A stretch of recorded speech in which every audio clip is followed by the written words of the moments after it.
I love this activity because I think it occupies your brain in different ways and can also be a reminder to breathe, because the way you create this sculpture is at the very end of the paper folding. You use your breath to turn it from a two-dimensional object into a three-dimensional sculpture, which can then be hung as a decoration or kept somewhere as a reminder to breathe, which often I think we all forget to do.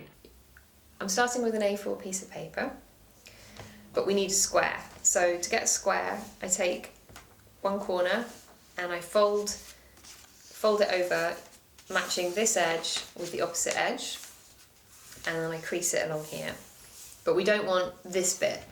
So to get rid of this bit, I turn this piece of paper over, I fold this piece of paper to match the edge like this,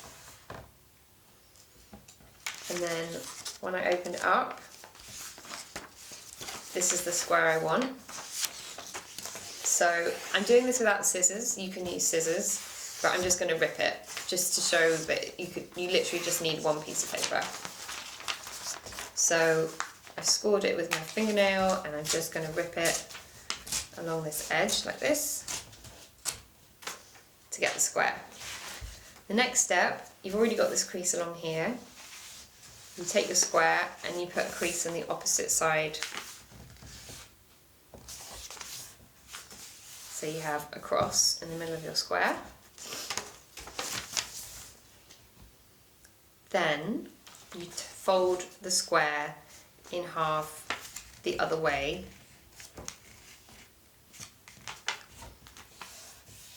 to get the other creases that make like a star shape. So you find the exact centre.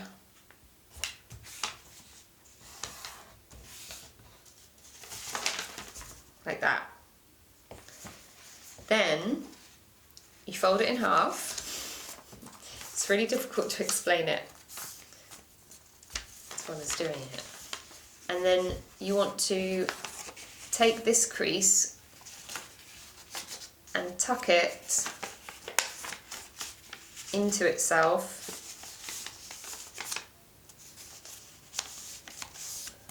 so you get the diagonal edge, and do the same on the other side.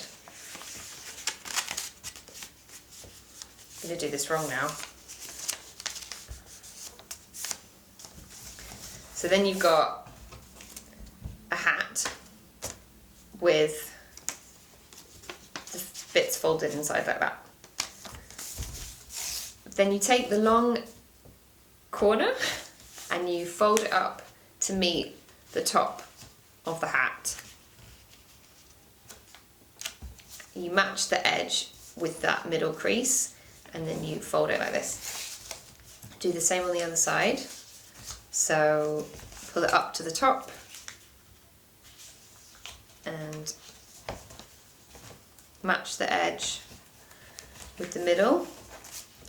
And then you turn the whole piece of paper over and do the same on the other side.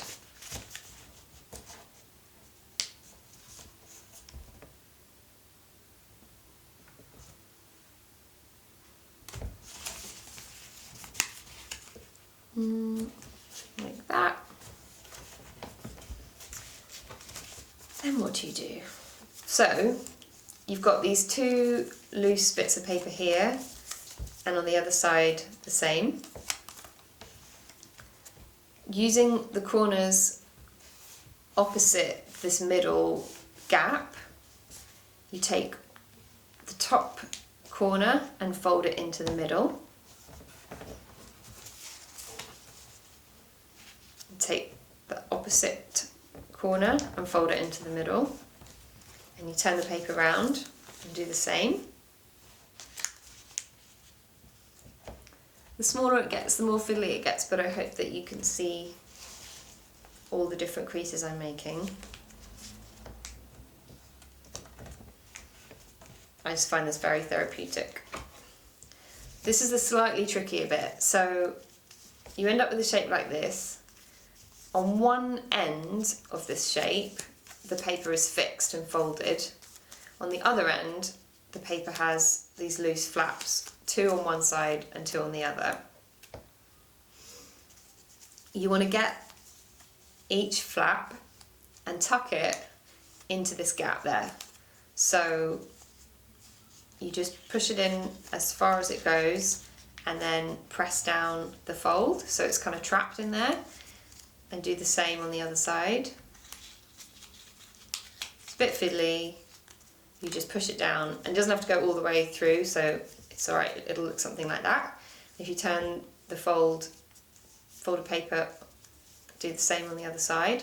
So you've got these little gaps here, and you push it through there and push it down, and do the same on the other side.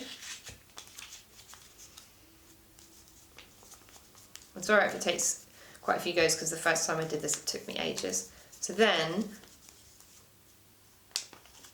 you'll see that you end up with something that looks a bit like this.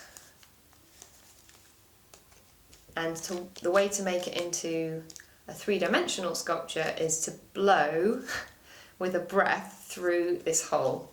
So I'm going to do that now. The idea of remembering how important your breathing is. So the end result is going to be something that you activate, that you bring into life by breathing into the paper that we've made. And I think for me, that's the really exciting moment. It's this transferring or this transformation from something two-dimensional to something three-dimensional. And we did that with our breath.